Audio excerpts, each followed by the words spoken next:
Parshas Vayikra. This week's Parsha begins a new Chumash. It's the third of the 5 books of Moses, and it is called Vayikra, and this week's Parsha is also called Vayikra. It begins, chapter 1, verse 1, Perak Aleph, Pasuk Aleph, Vayikra el Moshe, Vaydaber Hashem elav, me'ohel me'ed lemor. And he called to Moshe, and Hashem spoke to him from the tent of meeting, another name for the Mishkan.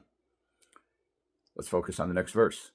Daber el bnei Yisrael, speak to the children of Israel, va'amarta alehem, and say to them, Adam, a person, ki akriv mikem korban lashem, when he brings of you, it's a little bit of an awkward phrasing, a korban lashem. Well, now we translate it as an offering, but we're going to try to examine what exactly that word means. Min habehema, min habakar, umin atzon, tagrivos korbanchem. From livestock, from large animals, bovine, cows, bulls, minatzon, zon can be sheep or goats, you will bring your korban. So, first of all, we note that this is actually the first time, although there have been offerings that have been described in the previous Parshios, this is the first time the Torah refers to an offering as a korban. Why? Secondly, what is a korban? And, if we may ask, why is it brought? So, a korban is an offering, frequently of a 4-legged animal, although some offerings can be of birds and some can even be of grain. But we're talking about here of 3 main categories of animal, which is parim, kvasim, and izim. Bovine meaning either, sometimes male, sometimes female, cow or bull, sheep, goats. Why? So we can only speculate, because at the end of the day, the Torah itself does not tell us. There are opinions among the various commentaries and rabbis. We follow the law regardless of any rationale or proposed rationale. But the Rambam says that there were these 3 categories were objects of worship by different cultures. So you had the Mitzrim, the Egyptians, who served the sheep. And you had the Kasdim, the Chaldeans, who served spirits in the shape or in the form of goats. And you have the Indians who serve the cow. That, to the best of my knowledge, is where the term holy cow comes from, or sacred cow. So, according to the Rambam, Hashem commands us that as part of our service, we actually slaughter those animals. We don't serve those animals. We don't worship those animals. We use those animals in worship of HaKadosh Baruch Hu to achieve atonement. Now, the Ramban says that's a bit of a stretch, according to the Ramban, because he points out that there were offerings that were brought early on in the Chumash. Noach brought an olah, he brought an animal on the Mizbeach, and Cain and Hevel brought offerings, and there was no Avodah Zarah then. There were no Kasdim, Mitzrim, Hodim. These cultures didn't exist, and their Avodah Zarah, their pagan worship, did not exist. So the Ramban instead says that everything meaningful in life needs an act, and each part of the animal represents different actions, which could be positive but could also be negative, whether they're the legs or the kloyos, the kidneys, which are attributed to different functions, the emotion, and you have the blood. And it sounds really freaky. And according to the Ramban, it is supposed to be freaky. It's supposed to freak out the person who brings it and get him to think it's supposed to shake him up. So when he sees blood sprinkled on the altar, he says, you know what? That really, in one sense, should be me.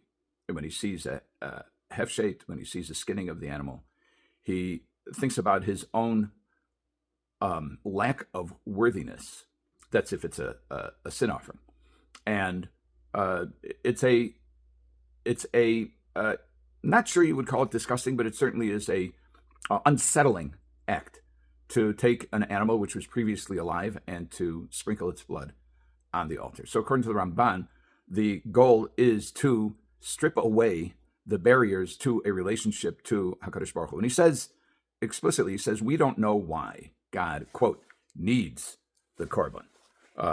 What purpose they serve for God, but the result is that we end up being closer to Hashem. The Meshech Chochma says that yes, korbanos, perhaps korbanos of the bama, which were the informal altars that preceded the service in the Beis HaMikdash, people could freestyle. They could bring korbanos in their own private mizbeach, their own private altar. But he says that may have been to distance avodah zarah. He says once there is the Beis HaMikdash, that's to promote closeness. And in fact, the Chinuch says it's even the trek to the Beis HaMikdash, which is part of reinforcing to the individual that he's got to take care of business. In other words, you could say you could work out your issues with God. You go to the wall and you pray, which is legitimate. I'm not referring to the Wailing Wall, to the Western Wall, although that could be as well. You could go to the wall of your house. You could go to the wall of shul and pray. In the times of the Beis HaMikdash, however, there was a trek to the Beis HaMikdash and to bring the Korban. In other words, it was an avoda. It was work. It was service.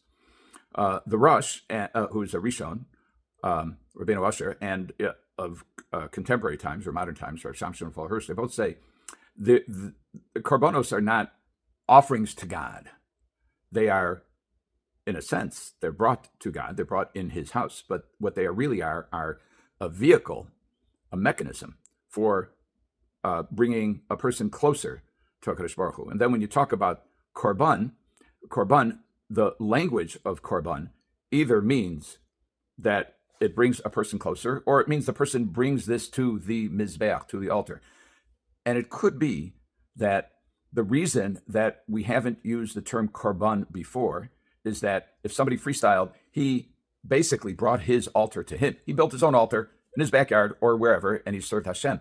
But when there is a formal Beis HaMikdash, when there is a Mishkan, when there is a place, a sanctuary where the altar is placed, then we go to the altar. We are korev, we approach the altar, we approach the place where we create this connection through the act of slaughtering the animal and sprinkling its blood and burning its remains, and sometimes part of the animal is eaten, sometimes it's not. Okay.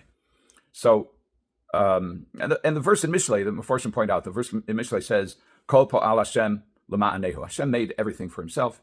In other words, for a purpose.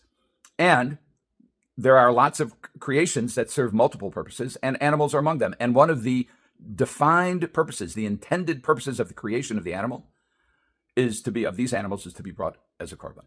And we mentioned that part of the act of bringing a korban is going to the Beis HaMikdash. And we might suggest that even though nowadays we don't have the Beis HaMikdash, it may be speedily rebuilt in our days, we do have Batei Knesses. We have shuls. And we say, Unishalma farim sefasenu. Our lips will, in essence, do the job of the animals. And going to shul recapitulates the act of going to the Beis HaMikdash. And when we daven, even though we don't have the korban, we unfortunately don't have the privilege of experiencing this unsettling process of the slaughtering and the skinning and the slicing and the sprinkling, all this stuff which is no doubt unsettling. But nevertheless, we do have the opportunity to go to the house of Hashem and to make a big deal out of our connection. And that is a lesson of the korbanos. Have a good Shabbos.